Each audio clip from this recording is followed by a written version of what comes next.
which wetlands should be protected. As you can see by the description, this takes one member of the Senate, one member of the Assembly, a member of a wetland conservation organization, one member who represents an environmental organization, one who represents interest or business, one who represents agricultural organization, as well as the DNR, in two different bureaus, wildlife management and watershed management.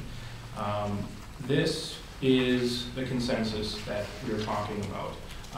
The piece that is most important if we're gonna make sure that there is a consensus on how we're going to mitigate and how we're going to move forward in this state with wetlands is making sure that everyone has a seat at this table. What better way to do that than to literally do that? That's what this amendment does. If, Mr. Chair, your heart is on trying to find a consensus, making sure that that is found, but making sure that that there's not a hand on the scale of deciding who is going to be in the room and who is not, then this is the bill that does it. This is the amendment that does it.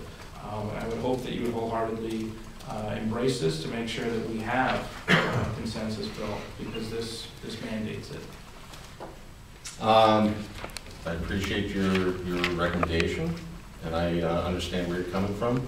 I also am a small government person who doesn't believe in creating more bureaucracy, and I think that this just winds up, sometimes too many cooks spoil the broth, and it comes down to decisions that have to be made between applicants and the department, and there's their playbook that they have to work by. And it's not because I don't like your amendment, but I do believe that it's not necessary, that it adds more bureaucracy into the system that is already accused of being overly employed with bureaucrats to begin with. So I will be voting no on the amendment. Mr. Chair, I think you're mispronouncing democracy. This is not bureaucracy. This is democracy. This is elected members. These are people who are in the DNR. This is making sure that there is consensus and that we're not favoring one group over another. That's democracy, not bureaucracy. Okay. Any further discussion? If not, clerk, call the roll. Senator Ketzig. No. Moulton? No. Longard? No. Galloway? No. Wirch? Aye. Fulprin? No. Larson? Aye. That fails on a 2